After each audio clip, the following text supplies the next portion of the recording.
नमस्कार, मैं सौरभ शुक्ला और आप देख रहे हैं न्यूज़ 18। ईरान ने ट्रंप नेतन्याहू को खुली चेतावनी दे डाली है। ईरान के राष्ट्रपति मसूद पेजेश्कियान ने अमेरिका के राष्ट्रपति डोनाल्ड ट्रंप और इजराइल के प्रधानमंत्री बेंजामिन नेतन्याहू को सीधी और बेहद कड़ी चेतावनी दी है। यानी ये यूं कहें कि उन्होंने सीधे धमकी दी है, तो यह भी कोई गलत नहीं है।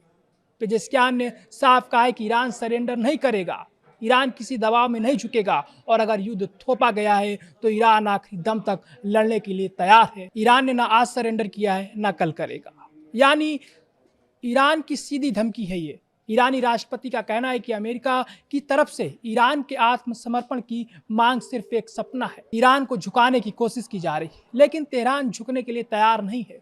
पेजेश्कियान ने कहा कि यह युद्ध ईरान ने शुरू नहीं किया है, जिसने युद्ध शुरू किया है वही इसे खत्म करेगा। यानी ईरान ने सीधे सीधे अमेरिका और इजराइल को संदेश दे दिया है कि सैन्य दबाव बढ़ाकर तेहरान को बातचीत या सरेंडर के लिए मजबूर नहीं किया जा सकता है।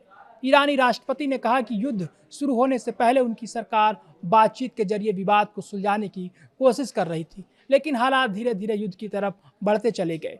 अब पेजेश्कियान का दावा है कि ईरान के विरोधियों को उम्मीद थी कि लगातार सैन्य हमलों और दबाव से ईरान के भीतर हालात बिगड़ेंगे, सरकार कमजोर होगी और देश बिखर जाएगा। लेकिन ईरानी राष्ट्रपति के मुताबिक ऐसा कुछ नहीं हुआ। उन्होंने दावा किया कि इतने हमलों के बावजूद ईरान आज भी एक मजबूत देश के तौर पर खड़ा है और यही वह संदेश है जिसे ईरान अब अमेरिका और इजराइल तक पहुंचाना चाहता है। दबाव डालोगे तो ईरान टूटेगा नहीं, बल्कि और मजबूत होकर सामने आएगा।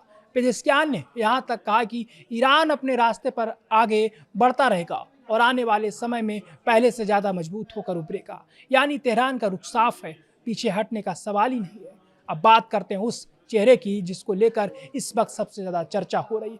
ईरान के सर्वोच्च नेता मुस्तफा खमनेई। पेजेश्कियान ने उनके बारे में भी बड़ा बयान दिया है। उन्होंने कहा कि इस समय खमनेई से बातचीत करना मुश्किल है, लेकिन उनकी मौजूदगी ही ईरान की सबसे बड़ी ताकत है। ये बयान इसलिए बेहद अहम है क्योंकि पिछले कुछ समय से मुस्तफा खमनेई की सार्वजनिक मौजूदगी को लेकर लगातार सवाल उठ रहे हैं। इजराइल की तरफ से उनके स्वास्थ्य को लेकर कई तरह के दावे किए गए, उनकी सेहत को लेकर अटकलें लगाई जा रही हैं, लेकिन ईरान इन दावों को लेकर सुरक्षा और स्वास्थ्य से जुड़े कारणों का हवाला देता रहा है। यानी एक तरफ ईरान के अंदर सर्वोच्च नेतृत्व को लेकर सवाल है, तो दूसरी तरफ राष्ट्रपति पेजेश्कियान खुलकर कह रहे हैं कि ईरान कमजोर नहीं हुआ है, बल्कि वह लड़ाई जारी रखने के लिए तैयार है।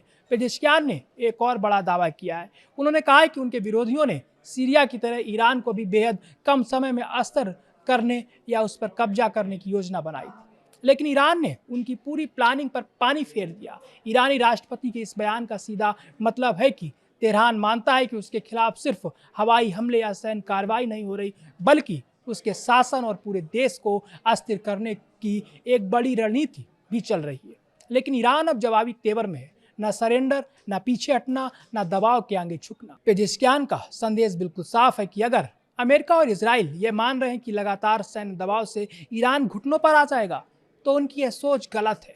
ईरान का दावा है कि वह हमले झेल सकता है, लेकिन सरेंडर नहीं करेगा। अब सबसे बड़ा सवाल यही है, क्या ईरान और अमेरिका के बीच टकराव और ज़्यादा बढ़ेगा? क्या नेतन्याहू की सरकार ईरान पर दबाव और बढ़ाएगी?